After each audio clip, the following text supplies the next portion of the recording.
movement, similar movement in Spain, as you know, in the United States, and this is clearly now picking up as a local global network movement that in a very dire situation in the world represents, in my opinion, the only chance to make people aware of what's going on.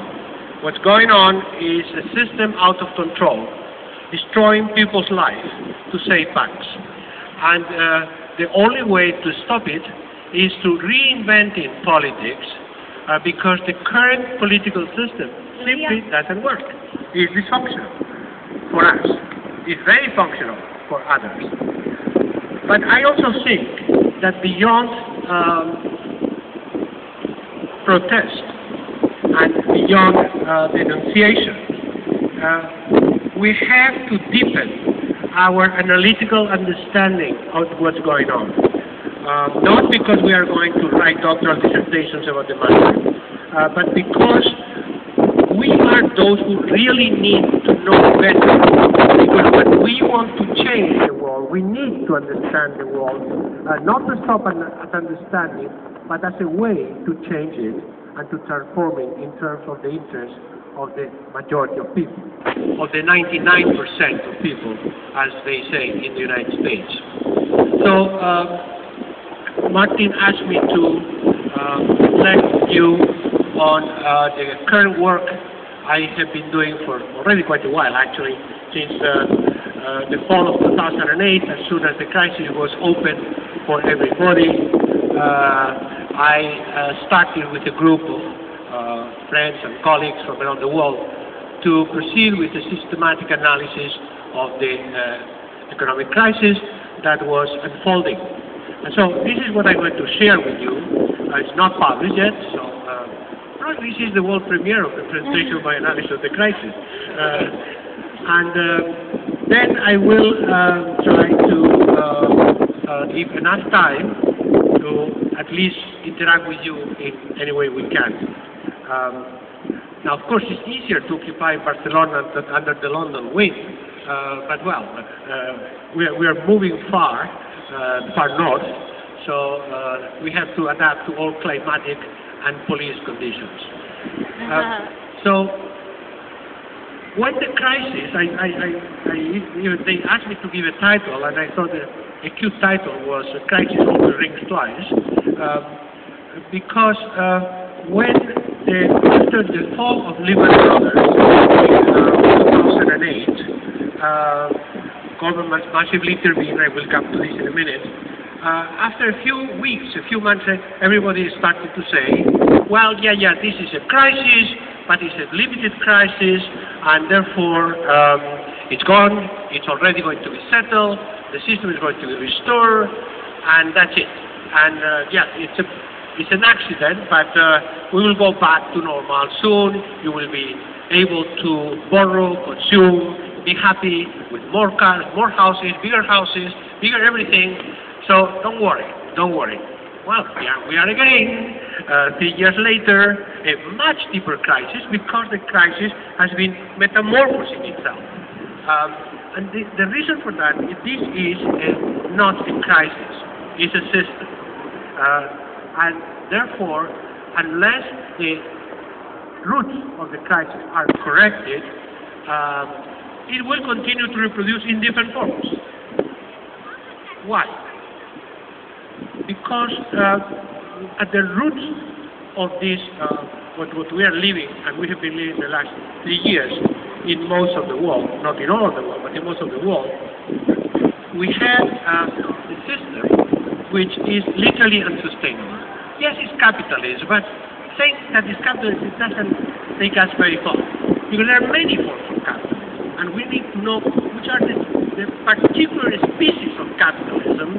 And this one is what I called some time ago informational financial capitalism, in which everything has been securitized. Everything has been transformed into securities, into value of securities.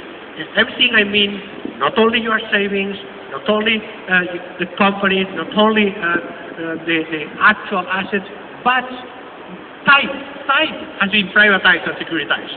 Futures, options, and options on different types and the different futures. So everything has been securitized and included into a massive global financial market that no one controls. No one controls. It's because it's unregulated, because it goes on its own, and has become what I called years ago an automaton. An automaton that runs people's life.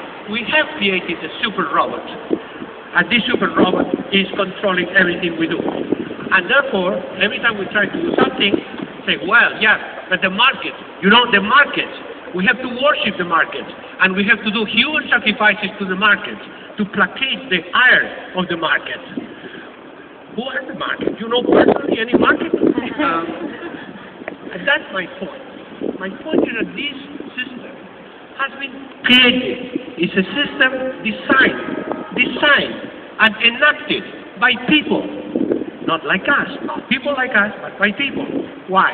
Because the people who first decided were the politicians who deregulated everything and privatized everything and liberalized everything. Yeah, the usual suspects, Thatcher, Reagan, but everybody else. Everybody else. In other words, states, governments privatize themselves to them. That's the critical thing. A new institutional system was created in which everything was left to the markets, and that was a political project, not an economic necessity. Moreover, this system is operated also by people, by what people call bankers, but it's much more complicated. It's financial consultants, it's financial analysts, traders, all kind of people populate this wall of the global financial market that control everything in the planet. These people are people who, in addition to the logic of maximizing profit, speculating, etc., they have their personal interests. They work on their quarterly bonuses, and they don't care about what happens afterwards. Take the money and run. And if the company goes belly up, and the financial stock goes belly up, they have billionaire indemnities that allow them to keep going on from one place to another, from one country to another, from one market to another. So, again, these are also people. Moreover, the logic of the global financial markets is run by an ideology. The ideology, I call it market fundamentalism.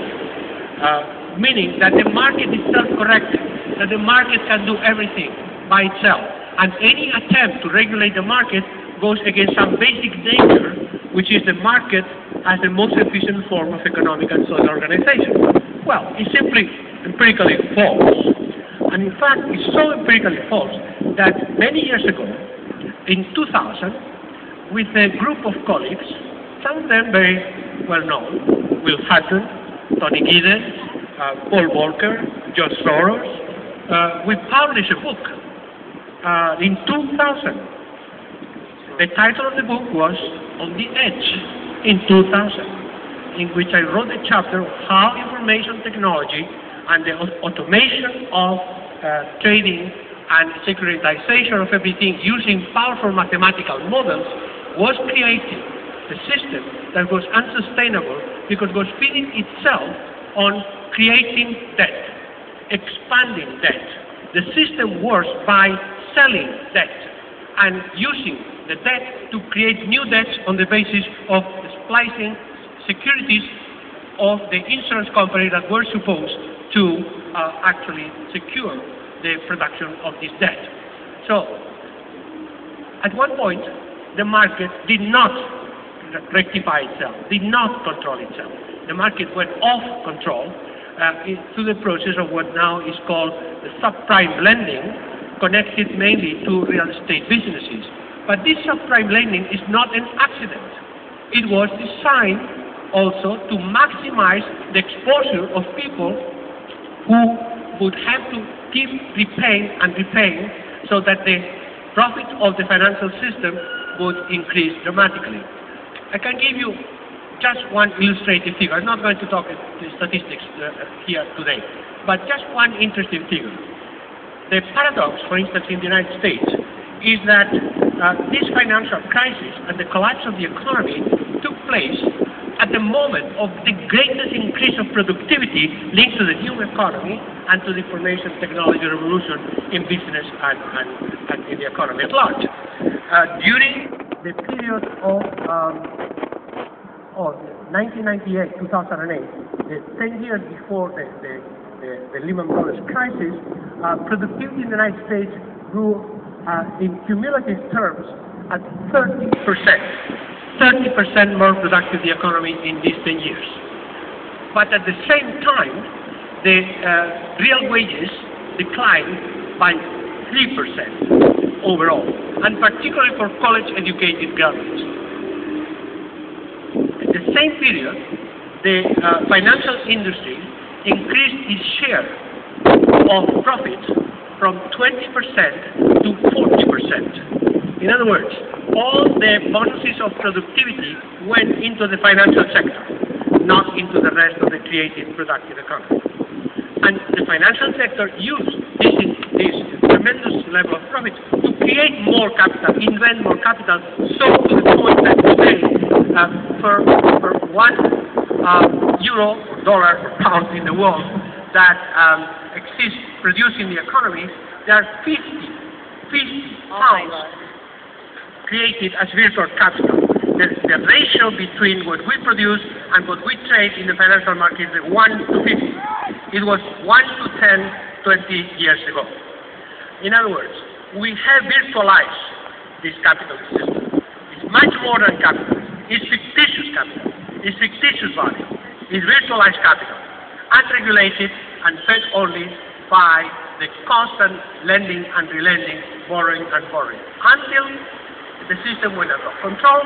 We know the story. If you don't know exactly the details, look for two great movies, Inside Job and Too Big to Fail, which tell you the story much better than any university lecture can tell you. By the way, by very good people, very solid people, PhDs from Berkeley, etc., etc. Watch these movies, and the whole story is there. But then, what then happened is that this famous government that should stay away from the markets was immediately called to the rescue and to save the financial system. And I say the financial system, not the banks, because in fact, 80% of the lending is not from the banks, it's from financial institutions. And therefore the system is much more complicated. So governments came to the rescue at the price of trillions of dollars taken from where? From our pockets. That's the point. So we save the banks, okay? God save the Queen, but we save the banks. So after that, what happened, as you know, the simple logic of the process, that as soon as the banks were refloated, the banks are doing okay, thanks, in many countries. Not in all, not in Europe, not in Spain, for instance, and not in England, as the Royal Bank of Scotland, for instance. So after that, credit was immediately curtailed to the real economy, and particularly to small and medium businesses that create about 2/3 of the jobs. And therefore, without credit, companies stop working, stop hiring. Then people suddenly, on the one hand, they lost jobs, they lost wages, and they have to repay the mortgages. In some countries, like in Spain, they simply not only would not pay the mortgage and would lose their homes, but they still have to repay the rest of their life the loan they got. So in the United States, for instance, if you lose, you cannot pay your mortgage, they take away your home. In Spain, they take away your home, but you still have to pay forever, even your funeral. So because of that, there was, from the financial crisis, we went into a crisis of the industry, and from there into a crisis of employment, and therefore, ultimately, governments had to, on the one hand, cover all these new needs that were increasing. On the other hand, assume the debts of the banks. On the other hand, they had less revenue for obvious reasons because they had people didn't spend, government could not recover taxes, etc., etc. So ultimately, what was a financial crisis metamorphosed itself into an industrial crisis, into an employment crisis, ultimately into a fiscal crisis, meaning government did not have enough money to cover all the obligations they had to assume. That moment is when the financial crisis metamorphosed itself into a new form of crisis, a social crisis, meaning that government stopped social spending to a large extent and tried to save the situation by cutting off public jobs and public services rather than taxing the banks, regulating the banks, taxing the high-income groups, and moreover, stopping what could be the sources of recovering the economy. At two levels. In the short term, instead of putting in more money into the economy, taking money out of the economy. Cutting spending. Now, it's like someone who is almost dead, then you take out the blood transfusion. You stop the machine of reactivating the person who is trying to fight for life. The key issue now is not so much fiscal balance. The key issue is to reactivate the economy, at least within the capitalist logic. I will come in the second to other forms of logic. Second, everybody agrees that in the midterm, the only way to reactivate the economy, not in terms of spending, cutting spending, the stimulus, using public money to... So, beyond the debate between neoclassical equilibrium and austerity and stimuli through a neo-Keynesian policy, beyond that, there's a more fundamental thing. Reactivating the economy through innovation, through knowledge economy, through the ability to create new forms of the productivity, creating real value. This is directly connected to the knowledge economy, to research, to innovation, to education. What governments are doing are cutting university funding, are undoing education. They are cutting research funding. So, on the one hand, there is an attempt to create a fiscal balance by not spending, therefore not activating the economy in the short term, and cutting off the roots of innovation, productivity, and knowledge development that could reactivate the economy in the midterm. Why? They're not that stupid. Well, they are. Although they think they're because not. they think they can get away with all this. Yeah. Who are they? There is a triangle of power in our societies. A triangle doesn't mean a power elite. Doesn't mean a unified elite.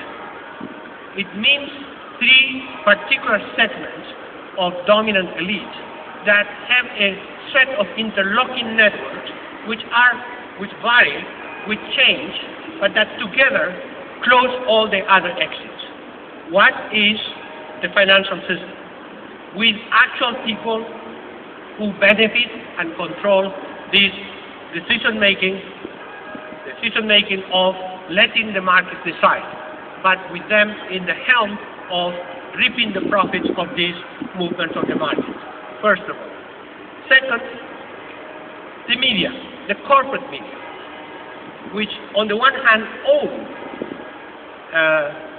that are owned by the financial networks, and then the media own the politicians. You have some guy around here named Murdoch, no? Some little connection with Cameron and other people, but he had also excellent relationship with Blair. So this is beyond politics. And then third, the political class as a whole. Now, don't let me wrong. Not all parties are the same, but all together defend one particular system. They stole democracy And it is democracy, but it's a restrained form of democracy, meaning you create rules of the game, you make sure that no one goes out of the rules of the game, and then you negotiate and share power within the political class and within this particular system. And yes, of course, you can vote for other parties, sure, as the Liberal Democrats in Britain, for instance, and I'm not talking about the Revolutionary Party, the rules of the game are determined by those who, at the moment of establishing the rules of the game, have enough power to impose the rules of the game. And therefore, there is one particular interest which is common, which is shared. Not yet. Which is common. Finish. Let me finish.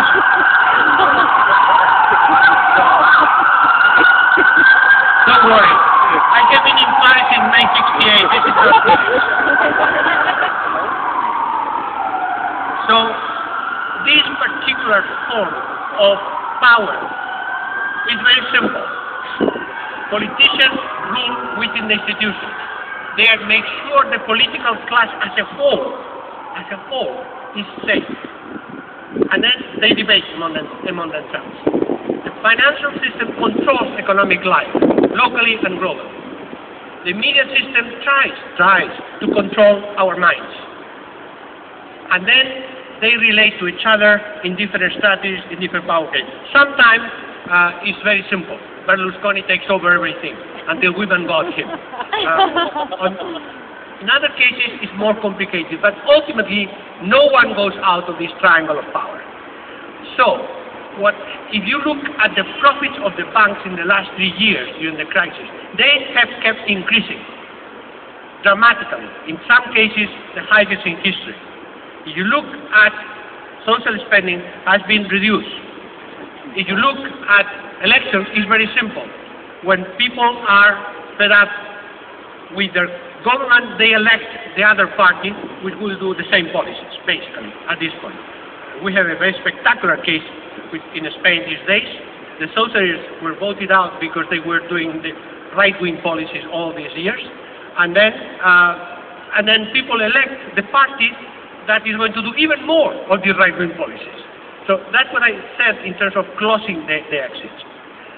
One, and I will finish with that, one particular expression of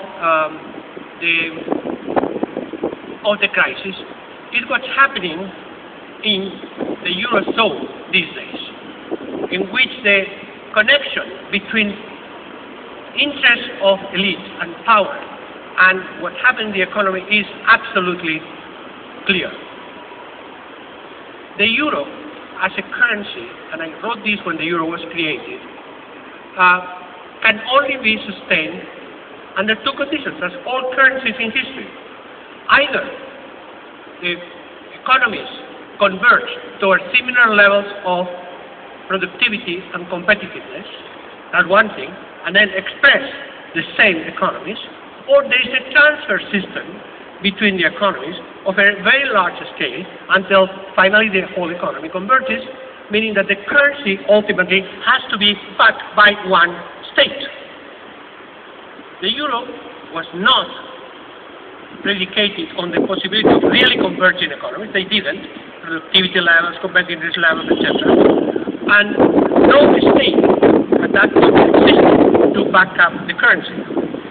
So who actually equalized the economic conditions of the Eurozone? The financial system, the banks. The banks said, look, since you can borrow in euros, don't worry if you are not productive. Don't worry if you are not competitive. We give you the money. You will pay later. Why? Because the banks, as the banks in the United States, as the banks everywhere, always think that they know that the market fails. They know that the market will correct themselves. That's why they need governments. They need our money through governments because they know that if things come to worse, they are too big to pay. So they have to be safe. So it's no risk. It's actually no risk. This financial capital works on no risk. Because when the risk comes, instead of failing, they are bailed out by ourselves, except that we don't decide it. So, ultimately, the financial arrangements in Europe consisted that governments would take care of different economies by borrowing from German, French, American, British banks. That is a transfer of funds, but not a transfer of public funds, a transfer of private financial capital that was backed by the banks and ultimately by the government. Which government? The government that would be able to come to the rescue. Now, why Germany wants is ready to fight to save the euro to the last Greek? Because the most important damage in the European economy would not be to Greece, would be to the German banks.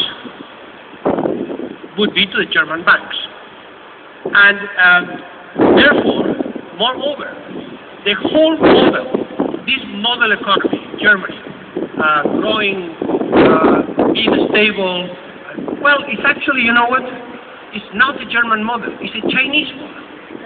The economic model of Germany is the following: reducing real wages 3% in the last 5 years, curtailing social benefits in agreement with the unions that want to preserve their jobs, and working on exports to the Eurozone particularly with a undervalued currency. What does it mean? Well, let's imagine for a moment that what's going to happen in a few weeks had happened before. The euro mark and the euro lira. Huh? Well, Germany, to export to Italy, would have to, its prices would be 30% more. Because the German economy, it would be different currency, it would be a much higher valued currency. And therefore, the exports from Germany to the Eurozone would not be competitive. The opposite is also true. Italian, Spanish, Greek exports, tourists for instance, would be much more competitive. So the country that really needs the euro is not Greece, it's Germany. France thought the same. The Mercosur was an attempt to bring together the interests of the two countries, but suddenly Cossy decided that Merck was taking advantage of him, because ultimately the financial markets continue to work. So now the German, the French debt, French public debt, is undervalued now vis-a-vis the German debt. So ultimately, all these differences between euros and different countries, no, it's one country with a so-called real euro, and all the other eurozone are false euros. Come on. So, as you know, it's being openly debated these days in all the countries, including France, to create what they call a two-speed eurozone and a three-speed euro. Well, first of all, the euro doesn't mean the end of the beginning or the end of the European Union. After all, 10 of the 27 are not in the euro. It doesn't mean that there are no problems. Look at Britain. But it means that, for instance, Poland, which is the best performing economy now in Europe, is not in the euro. They want to go into the euro. And that's why? Because of the Polish elite wants to be part of that part. But fundamentally, the conditions, both structural and in policy terms, of the unity of the Eurozone do not exist anymore. And therefore, you have euros trying to put it in some other currency, yuan, for instance. It is really coming now. We are moving fast toward the disintegration of the Eurozone, because a Eurozone at 2 or 3 levels is not a Eurozone by definition. Not playing with words, and this is unsustainable, because among other things, even if Merkel wants to save the German banks, even if Merkel wants to keep the economic supremacy of Germany over Europe, the German voters, because they have been told that these Greeks and these Spaniards and all these pigs are knowledge-gate and desirable people, why we have to save them? Until no one has told them the truth, Germans are now blocking any solution. Remember, in one of the most democratic and interesting countries in Europe, Finland, at the last election this year, an unknown party that was unknown before, the True Finns, got 21% of the vote, with only one point in their program: not to help Portugal. Why Portugal? Well, probably they hated Portugal. Not to help Portugal. That was the only point in the program, 21% of the vote. In other words, this famous European citizenry, European solidarity, everybody loving each other, come on. Everybody is at this point trying, in the formal terms, trying to save itself herself. Unless there's something different. Unless these are the kind of people like those